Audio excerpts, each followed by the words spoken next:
തലേ ദിവസം അരച്ച് വെച്ച മാവ് ഇത് ഇങ്ങനെ പിറ്റേ ദിവസം ഇങ്ങനെ രാവിലെ തുറന്ന് നോക്കുമ്പോൾ ഇത് ഇങ്ങനെ പൊന്തി വന്നിരിക്കുമ്പം എന്തൊരു സന്തോഷമാണല്ലേ.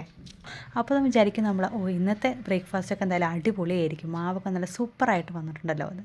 അതെ, ഇന്ന് ഞങ്ങൾക്ക് റാഗി ഇഡലിയാണ് കേട്ടോ. ഈ പൊന്തി വന്ന മാവ് നമ്മൾ കുറേ അധികം നേരം ഇങ്ങനെ കയ്യിലിട്ടിട്ട് ഇളക്കൊന്നും ചെയ്യരുത് കേട്ടോ, കുത്തി ഇളക്കരുത്. ജസ്റ്റ് ഒന്ന് വെറുതെ പൊന്തി വന്ന് ഒന്ന് ഇരിക്കാൻ വേണ്ടിയിട്ട് ഒന്ന് ജസ്റ്റ് 3-4 പ്രാവശ്യം കയ്യിലുകൊണ്ട് ഒന്ന് ഇങ്ങനെ ഇളക്കിയിട്ട് ഞാൻ പാത്രങ്ങളിലാക്കി വേറെ വേറെ പാത്രങ്ങളാക്കി ഒഴിച്ച് ഫ്രിഡ്ജിൽ വെക്കും കേട്ടോ.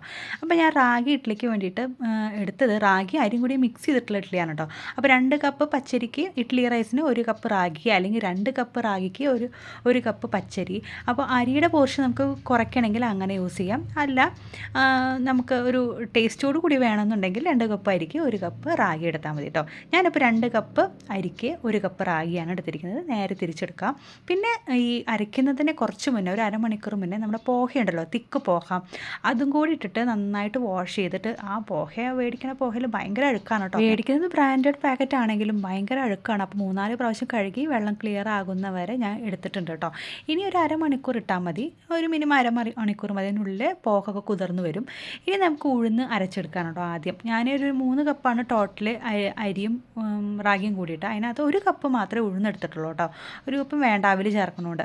1 കപ്പ് ഉഴുന്നിലേക്ക് സാധാരണ പറയും വെള്ളം അധികം ചേർക്കരുത്. ഞാൻ നികക്കെ വെള്ളം ഒഴിച്ചിട്ട് നന്നായിട്ട് പതപ്പിച്ച് അടിച്ചെടുക്കണം കേട്ടോ ചെയ്യാറ്.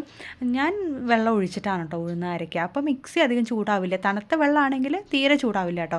അപ്പോൾ ഇങ്ങനെ ഈ ഉഴുന്ന് ഇങ്ങനെ നല്ല പതഞ്ഞ് വരും കേട്ടോ വെള്ളം ഒഴിച്ചടിക്കുമ്പോൾ. അപ്പം ഇതേപോലെ പതഞ്ഞ് വന്നിട്ടുണ്ട്. എന്നിട്ട് നമുക്ക് നല്ലൊരു പാത്രത്തിലേക്ക്, എയർ ടൈറ്റ് ആയിട്ടുള്ള പാത്രത്തിലേക്ക് നമുക്ക് ഒഴിച്ചെടുക്കാം കേട്ടോ.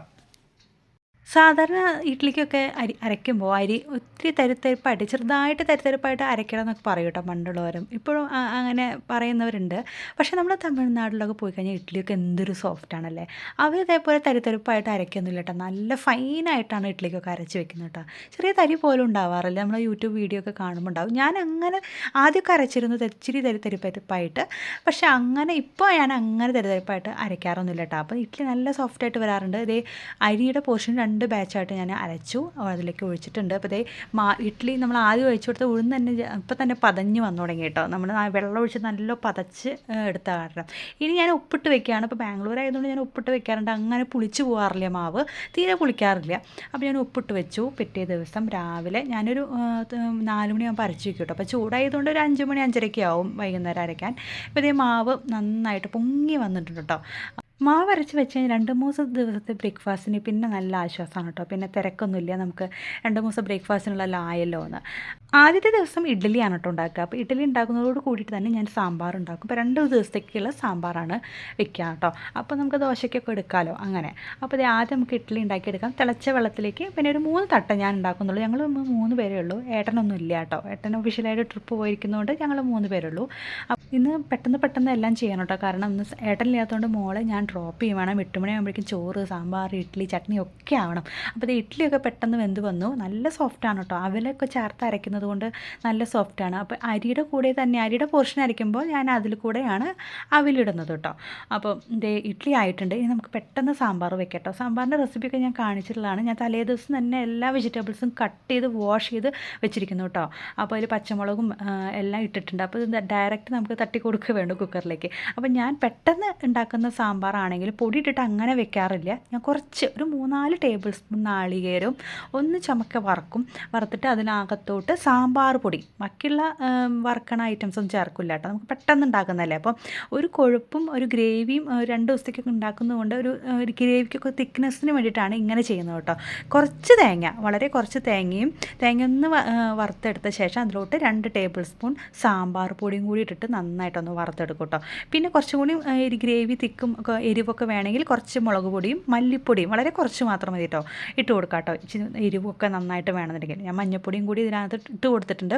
അല്ല നമുക്ക് ക്വാണ്ടിറ്റി കുറച്ചാണ് ഒരു നല്ല തിക്നെസ്സോട് കൂടി എടുക്കുകയാണെന്നുണ്ടെങ്കിൽ തേങ്ങയും സാമ്പാർ പൊടിയും മാത്രം ഇട്ടാൽ മതി കേട്ടോ. ഞാനിപ്പോൾ ഇച്ചിരി 2 ദിവസത്തേക്കൊക്കെ ഉണ്ടാക്കല്ലേ. അപ്പോൾ സാമ്പാറൊക്കെ നന്നായിട്ട് ഒഴിച്ച് കഴിക്കണം. അപ്പോൾ ഗ്രേവിക്കൊക്കെ വേണ്ടിയിട്ട് ഞാൻ കുറച്ച് മല്ലിപ്പൊടിയും മുളക് പൊടിയും കൂടി ചേർത്തിട്ടുണ്ട് കേട്ടോ. അപ്പോൾ ചോറ് അപ്പുറത്ത് ഇനിയിപ്പോൾ നമുക്കൊരു ചട്നിയും കൂടി ഉണ്ടാക്കിയെടുക്കണം കേട്ടോ. അപ്പോൾ അതിൽ തേങ്ങ, ഇഞ്ചി, പച്ചമുളക്, അതുപോലെ അതുപോലെ ഉള്ളിയും എല്ലാം കൂടി അരച്ചെടുത്തിട്ട് നമുക്ക് കടുക് വറുത്തെടുത്താൽ പറ്റും. അപ്പോൾ സാമ്പാറിൻ്റെ ആദ്യം പരിപ്പും മത്തങ്ങയും കൂടിയിട്ടാണ് കേട്ടോ ഞാൻ വേവിക്കുന്നത്. അപ്പം പരിപ്പ് വളരെ കുറച്ച് ക്വാണ്ടിറ്റി എടുത്തിട്ട് മത്തങ്ങ ഒരു 4-5 പീസ് ഇട്ടിട്ടുണ്ട് കേട്ടോ. അപ്പം ഈ മത്തങ്ങ ഇട്ട് വേവിക്കുമ്പോൾ ഉള്ള ഗുണം പരിപ്പ് വളരെ കുറച്ചെടുത്താൽ മതി, വളരെ കുറച്ച്, ഒരു 3 സ്പൂൺ മതിയാവും കേട്ടോ പരിപ്പ്. അപ്പം മത്തങ്ങ ഇച്ചിരി കൂടുതലിടും. അപ്പോൾ ആ കറിക്ക് നല്ലൊരു ടേസ്റ്റാണ് കേട്ടോ. പിന്നെ കളറും ഉണ്ടാവും, നല്ല ടേസ്റ്റാണ്. മത്തങ്ങ ഇങ്ങനെ പരിപ്പിലിട്ടിട്ട് അടിച്ചിട്ട് ഇതേപോലെ ഉടച്ചെടുക്കും. ഇനി ഇതിലോട്ടാണ് കഷ്ണങ്ങൾ ഞാൻ ഇട്ട് കൊടുക്കുന്നത് കേട്ടോ.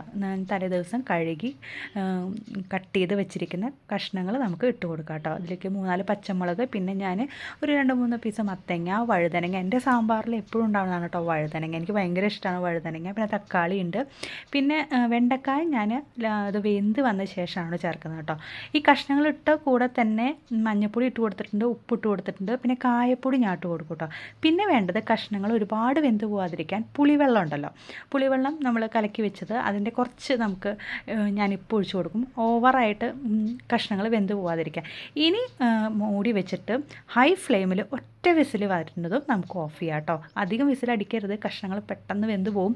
അപ്പോൾ ഹൈ ഫ്ലെയിമിൽ ഒറ്റ വിസിൽ. അപ്പം നമുക്ക് സമയം ലാഭിക്കാനായിട്ടാണ് കേട്ടോ ഇങ്ങനെ ചെയ്യുന്നത്. വിസിൽ തുറന്ന് വെച്ച് വേവിച്ചാലും മതി, പക്ഷേ നമുക്ക് പെട്ടെന്ന് വെന്ത് കിട്ടും, ഗ്യാസ് ലാഭമാണ്.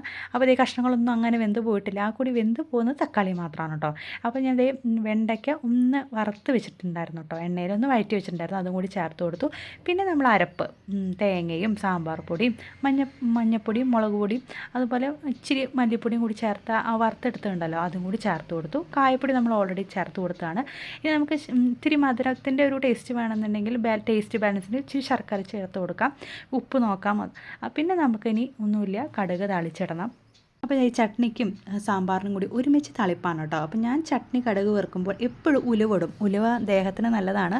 അപ്പോൾ ഉലുവ പിന്നെ സാമ്പാറിനോട്ട് ഉലുവ വറുത്തിടുന്നത് നല്ലതാണ് കേട്ടോ. അപ്പോൾ വെളിച്ചെണ്ണ ഒഴിച്ചു, ഉലുവ ഇട്ടു, കടുക് പൊട്ടിച്ചു, പിന്നെ കറിവേപ്പിലിട്ടു, വറ്റൽമുളകൊക്കെ ഇട്ടിട്ടുണ്ട്. അപ്പോൾ ഇനി സാമ്പാറും ചട്നി നമുക്ക് താളിച്ചെടുക്കാം കേട്ടോ. വേഗം സ്പീഡിലാണ് ചെയ്യുന്നത്, കാരണം ഞാൻ തന്നെ ഇന്ന് മോളെ കൊണ്ടുവിടണം. അപ്പോൾ ഷാർപ്പ് 8 o'clock വീട്ടിൽ നിന്ന് ഇറങ്ങണം. അപ്പോൾ വേഗം ചെയ്യാൻ കേട്ടോ. അപ്പം വീഡിയോ ചിലപ്പോൾ സ്പീഡിൽ പോകുന്നുണ്ടാവും, ഞാൻ എൻ്റെ വർത്താനം അതിനനുസരിച്ച് സ്പീഡിൽ കൂടെ പോകുന്നുണ്ട് കേട്ടോ. അപ്പോൾ എന്തെങ്കിലും മനസ്സിലാവാത്ത എന്തെങ്കിലും ഉണ്ടെങ്കിൽ സോറി കേട്ടോ. ഇപ്പോൾ ചട്നിയായി, സാമ്പാറായി, ചോറ് ഞാൻ വെച്ചു, റൈസ് പോട്ടിലോട്ട് ഇറക്കി വെച്ചിട്ടുണ്ട്. അപ്പോൾ അതൊക്കെ ആയി കേട്ടോ. പിന്നെ എന്തെങ്കിലും ഈ സൗണ്ടിന് എന്തെങ്കിലും ഡിഫറൻസ് ഉണ്ട്, കാരണം ഞങ്ങൾ റോഡ് സൈഡിലായതുകൊണ്ട് തന്നെ എത്ര വാതിലൊക്കെ അടച്ചിട്ടാലും നല്ല ശബ്ദമാണ്. അപ്പോൾ ഇടയ്ക്കൊക്കെ വണ്ടിയുടെ സൗണ്ടുകൾ കേൾക്കാം കേട്ടോ. അപ്പോൾ എന്തെങ്കിലും ഡിസ്റ്റർബൻസ് ഉണ്ടെങ്കിലും സോറി കേട്ടോ. അപ്പോൾ ഇത് ഇഡ്ഡലിയൊക്കെ ആ നേരം കൊണ്ട് ഞാൻ കാസ്ട്രോളാക്കി കേട്ടോ. നല്ല സോഫ്റ്റായിട്ടുള്ള ഇഡ്ഡലിയാണ് അവൽ ചേർക്കുന്നതുകൊണ്ട് തന്നെ. പിന്നെ ചോറൊന്നും ചേർത്തിട്ടില്ല കേട്ടോ, അവൽ ചേർക്കുമ്പോൾ ചോറ് ചേർക്കാറില്ല കേട്ടോ. അപ്പോൾ അവലൊരു കപ്പാണ് ചേർത്തത്. അപ്പോൾ നല്ല സോഫ്റ്റ് ഇഡ്ഡലിയാണ്. അപ്പോൾ മോളൊക്കെ കഴിക്കും. ആദ്യമൊന്നും ഇഡ്ഡലി കഴിച്ചിരുന്നില്ല കേട്ടോ. ഇപ്പം ഞാൻ കഴിക്കാനൊക്കെ ആയിട്ട് അവരുടെ ഇഷ്ടത്തിനനുസരിച്ച് പാത്രത്തിലൊക്കെ ആക്കി കൊടുക്കും കേട്ടോ. നമ്മൾ എത്ര സാമ്പാറും ഇഡ്ഡലിയും ചട്നിയൊക്കെ ഉണ്ടാക്കി വെച്ചാൽ ഇപ്പോഴത്തെ പിള്ളേർക്ക് അതൊന്നും വേണ്ട. പക്ഷേ ഞാനങ്ങനെ കഴിക്കാതെ വിടില്ല, കഴിക്കാനായിട്ട് അവർക്ക് ഇഷ്ടപ്പെടുന്ന രീതിയിൽ ഇതുപോലൊക്കെ ചെയ്ത് കൊടുക്കും കേട്ടോ. ഇതൊക്കെ എൻ്റെ അച്ഛൻ ഞങ്ങൾക്ക് ചെറുപ്പത്തിൽ ടൈം ടേബിൾ വരുമ്പോൾ ചെയ്ത് വെക്കണതാണ്. അപ്പോൾ അതന്നെ ഞാൻ എൻ്റെ മോൾക്കും കാണിച്ചു കൊടുക്കും. 2-3 ഇഡ്ഡലി ഞാനിങ്ങനെ എടുത്തിട്ട് കട്ട് ചെയ്തിടും. പിന്നെ സാമ്പാറും ചട്നിയൊക്കെ അങ്ങനെ സെപ്പറേറ്റ് വെക്കുകയാണെങ്കിൽ എൻ്റെ മോളെ തൊട്ടില്ല, ജസ്റ്റ് ഒന്ന് തൊട്ടിട്ട് ഇങ്ങനെ കഴിച്ചിട്ട് പോകുന്നല്ലാതെ. അപ്പോൾ ഞാൻ എന്ത് ചെയ്യും, എന്തായാലും ഇതൊക്കെ വെച്ചിട്ട് അവരും കൂടി ഇതിൻ്റെ ടേസ്റ്റ് അറിയണമല്ലോ.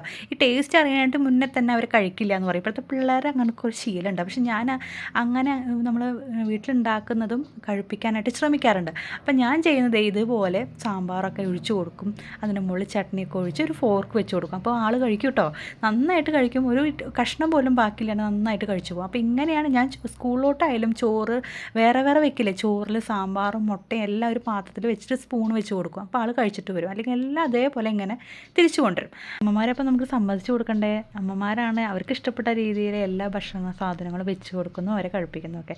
ഇനി വർത്താനം പറഞ്ഞിരുന്നാൽ സ്കൂളിൽ പോകാൻ വൈകോട്ടോ. അപ്പോൾ അടുത്ത വീഡിയോ ആയിട്ട് കാണാം.